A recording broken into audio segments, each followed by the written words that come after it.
साहेब शुगो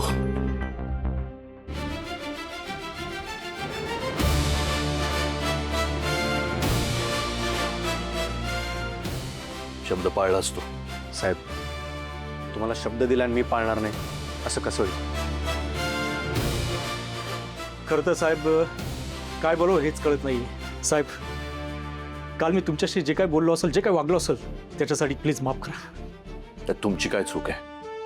तुम्ही इमानदारीने तुमचं काम केलं, समाधान वाटलं. वर्दीशी प्रामाणिक राहिला तुम्ही, माझ्यासाठी ते सगळ्यात जास्त महत्वाचं आहे.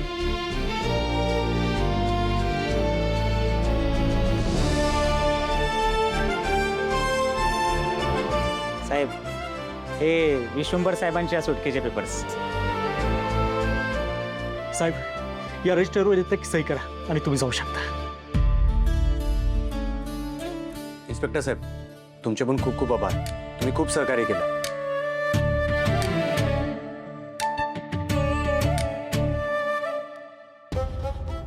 हेच का तुझं फुल प्रूफ प्लॅनिंग? मला बोलतेस ना तू नेहमी गडबड करतोस म्हणून. आज तू काय गडबड केलीस हे कळतंय का तुला? एक तर तो साहिल पकडला गेलाय आणि तुझी बडबड थांबत नाही. तोंड बंद कर आणि असा ठोंब्यासारखा उभा आहेस ना, त्यापेक्षा जा काहीतरी कर. मी काय करू मॉम? काही दिवसांपूर्वी तूच मला सांगितलं होतंस की तू काही करायचं नाहीस. तुझ्याशी बोलणं म्हणजे ना डोकेदुखी आहे. असं काही नाहीये. मला फ्री हँड दे, बघ मी काय करतो ते. कशाला आणखीन गोंधळ वाढवायला? काही नको. हेच मला पटत नाही. आता हा कोण? हॅलो हॅलो अलकनंदा मॅडम, कोण बोलतंय? तुमचा शुभचिंतक. अरे आजकाल तुमचे दिवस फिरलेत ना. माझा नंबर कुठून मिळाला आणि काय काम आहे? नंबर कुठून मिळाला ते विचारू नका हो. आपण कामा व्यतिरिक्त आपण कोणाला फोन बी करत नाही बरं का. लय बिझी चाललोय. जरा लवकर बोला ना, काय बडबड लावली आहे? श्रावणी मॅडमला पास करण्यासाठी त्या साईला तुम्हीच पैसे दिले. गेट ठाऊक आहे मला. काय वाटेल ते बोलतोस का? हा हे बघा आता तुम्ही हे का केलं, कशासाठी केलं हे मला माहित नाही. हा पण हे काम करण्यासाठी तुम्ही स्वतः त्या साईला पैसे दिले हे खुद्द साईने मला सांगितलं बरं का. आता विचार करा, ही माहिती जर मी पोलिसात दिली तर काय काय होऊ शकतं. काय हवंय तुला? आत्ता कसं आपण हे असं फोनवर नाही ना सांगू शकत. मग घ्या की ॲड्रेस लिहून घ्या.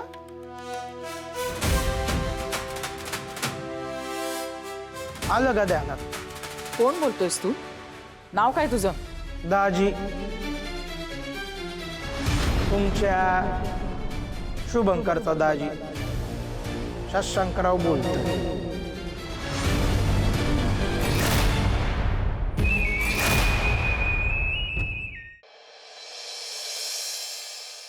वा वा वा वा मॅडम, या या या या या. तुमचं स्वागत करताना ऊर भरून आलाय माझा.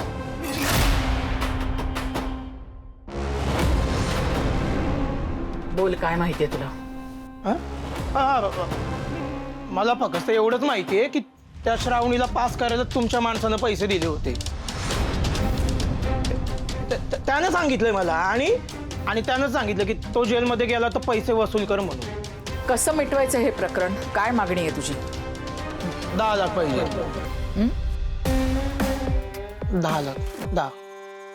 जा गाडीतून पैशाची बॅग घेऊन ये. मॉम अगं मी सांगते तेवढं कर. काय नाव काय तुझं? शशांकराव. हे पैसे घे. तोंड बंद ठेवायचं. हां जर का या प्रकरणात माझं नाव आलं तर मी तुला पोलिसात देईन. मला का पोलिसात द्याल? मी काय केलंय? श्रावणीला पास करण्यासाठी पैसे घेण्याचा पहिला प्रयत्न तूच केला होतास ना? हो मॅडम, उगा काय बोलू नका.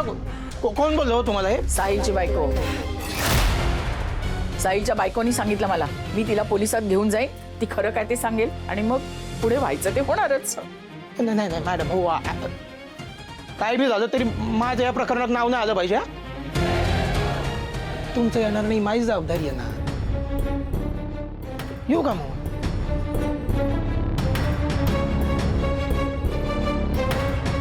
मॉम तू नेहमी अशी का वागतेस बरं? काही वेळा लंगड्या घोड्यावर पैसे लावावे लागतात मॅडी.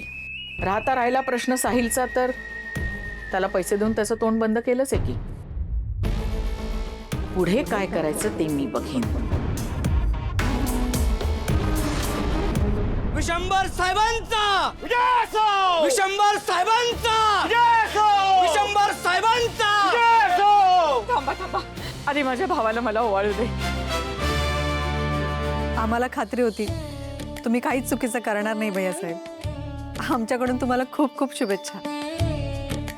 अरे राजकारणातला खरा वाघ कोण आहे हे आज पुन्हा एकदा नव्याने सिद्ध झालं.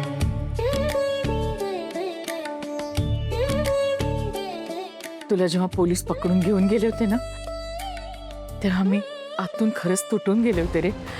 एक घास घशाखाली उतरत नव्हता, खरं सांगते. देवाची कृपा झाली आणि तू परत आलास. देवाची कृपा नाही नंदाक्का, हे सगळं शुभूमुळे झालंय. जर का त्यांनी वेळेवर पावलं उचलली नसती ना, तर आज चित्र वेगळं असतं. नाही साहेब, मला कुठं क्रेडिट देत आहे? खरं सांगू तुम्हाला, मी फक्त माझं काम केलं, पण मला साथ द्यायला श्रावणी मॅडम खंबीर होत्या. अहो, रात्रीचा दिवस त्यांनी केला. सगळं भान विसरून फक्त एकच विचार कराल त्या साहेबांनी कसं सोडवायचंय. त्यात माझं काहीच नाही साहेब. बस, त्या मुलीचा विषय पुन्हा नकोय मला, समजलं? अरे पण श्रावणी आहे कुठे? अख्खं कोल्हापूर जमलंय तुझ्या स्वागतासाठी, आणि आपला बाप एवढ्या संकटातून परत आलाय, त्याचा काही आनंद वगैरे झालाय की नाही तिला? नाही, तिला कळलं नसेल. मी बघते, मी बोल. राहू दे. तिची इच्छा नसेल तर तिला फोर्स करू नको उगीच.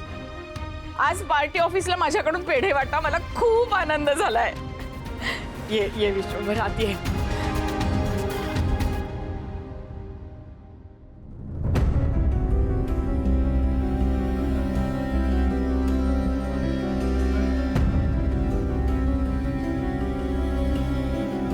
मॅडम, अहो एवढी आनंदाची गोष्ट घडली आहे. साहेब पहिल्यांदा जेलमधनं सोडून घरी आलेत, तुम्ही त्यांना भेटायला पण आला नाही. मॅडम, एवढा राग बरा नाही. अहो नात्यांमध्ये होतच असते. कुठलं नातं? मॅडम, मी त्यांची मुलगी आहे ना, ते माझे बाबा आहे. मॅडम तुम्ही काय बोलायला लागलाय? मी नाहीच बोलले, तेच बोलले. अहो मॅडम, रागाच्या भरात माणूस बोलून जातं. तेच तर, रागाच्या भरात माणूस खरं बोलतं, आपल्या मनातलं बोलतं. तू सांग शुभू, तुझे बाबा सुद्धा तुझ्यावर रागवत असतीलच की? कधी रागाच्या भरात त्यांनी तुला शिवी दिली आहे का असं म्हणालेत की तू त्यांचा मुलगाच नाहीयेस? नाही ना? त्यामुळे तुला माझं दुःख कळूच शकत नाही. मॅडम हे बघा, मला फक्त एवढंच म्हणायचं आहे की तुम्ही साहेबांना भेटायला यायला पाहिजे होतं. भेटावं तर लागणारच आहे, त्यासाठीच तर सोडवले मी त्यांना. आता मी त्यांना भेटणार आणि माझ्या सगळ्या प्रश्नांची उत्तरं त्यांच्याकडे मागणार. आणि त्यांना ती उत्तरं द्यावीच लागणार.